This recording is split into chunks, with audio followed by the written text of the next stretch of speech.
Hey traders, welcome to lesson number 3 of Forex A to Z with Global FX Education. I'm glad to welcome you to this lesson because this is a very important lesson. Today we'll be speaking about how to use trend lines correctly and how to actually draw them correctly. There is a lot of confusion, a lot of people actually don't know how to draw a trend line properly, and it is quite dangerous in the forex market. Now, before I start, I would like to tell you guys why do we actually use trend lines in the market and what is the trend line used for. It is a very simple concept when we are doing a channel trade. Okay, if we are trading a channel in the market, it is quite nice to actually trade in a nice big channel. If you have a good trend line, if you guys know how to make a good trend line, you will be able to get some good opportunities in the market, and you can profit quite nicely from a channeling market. It is a very nice setup that you can have.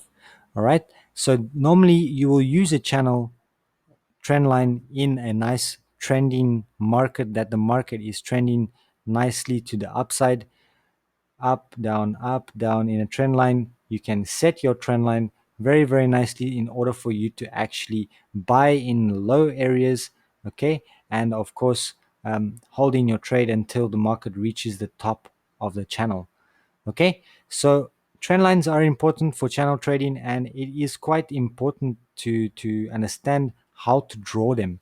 Now, the first thing that I want to tell you guys about drawing your trend line is that you should never ever cut your candlesticks, because if you cut your candlesticks when drawing a trend line, it can give you a false dynamic support and resistance, and it might confuse you for a buy when it's actually a sell, or when a sell when it's actually a buy.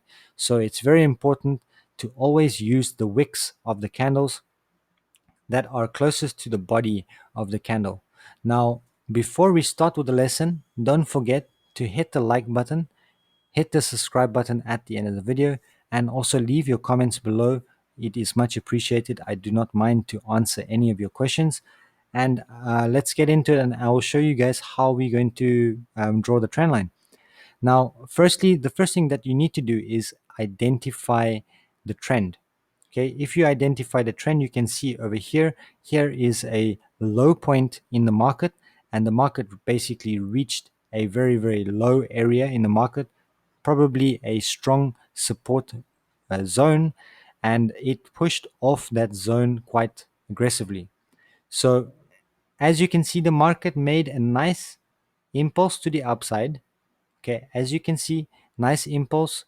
If you watched the video before, you will understand what an impulse is, and you have a nice correction back down again to the previous support, previous resistance now turned support. So nice impulse, correction, and then the next impulse. So basically the market had created this low over here, then it created a higher low after making another impulse to the upside, then coming back down for a correction. It then created another higher low. So the market is clearly trending in an uptrend. So that we know that the market is trending in an uptrend, it is quite easy to draw a trend line, and I will show you guys exactly how. The most important thing as well, guys, is that your trend line should always have three valid touches. It should always have one, two, three valid touches of the wicks of the candlesticks, or you even closest to the candlesticks itself. This will make it a valid trend line. Okay, if you guys are new to the trading industry, you're always going to take the trend line from the lowest point in the market, and you are going to draw your trend line exactly like this. Let me show you. Okay, this is how you're going to draw your trend line.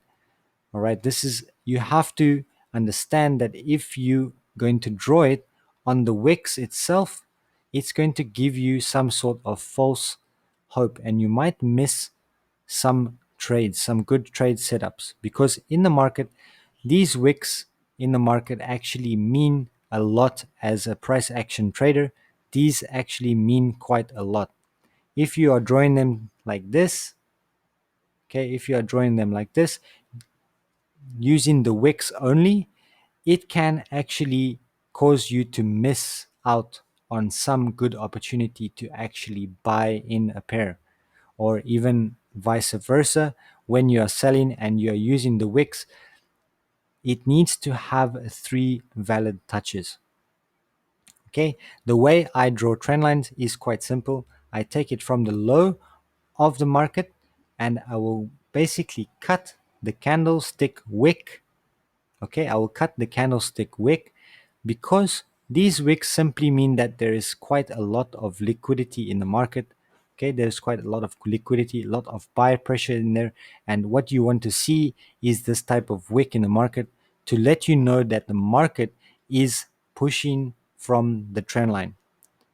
Okay, so the wicks will mean that there is a lot of buyers that are actually pushing the market in this area to the upside and to the upside.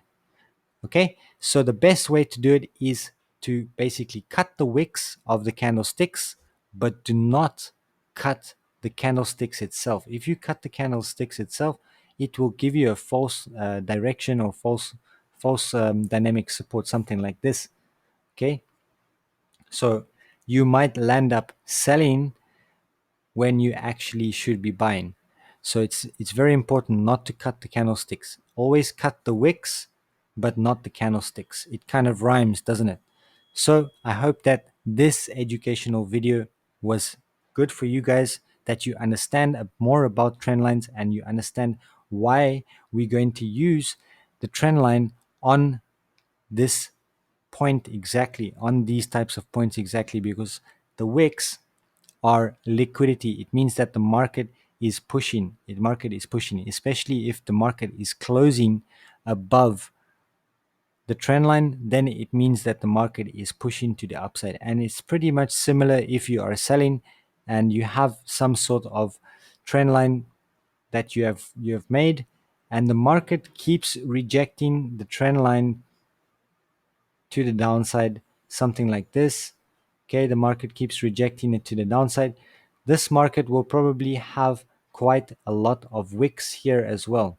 But it's very important not to cut the candlesticks, because you might land up actually buying this pair instead of selling, for this example. I hope that this was a good channel, a good educational video for you guys. And don't forget to subscribe to the channel. And I will see you guys in the next video. Have a great one.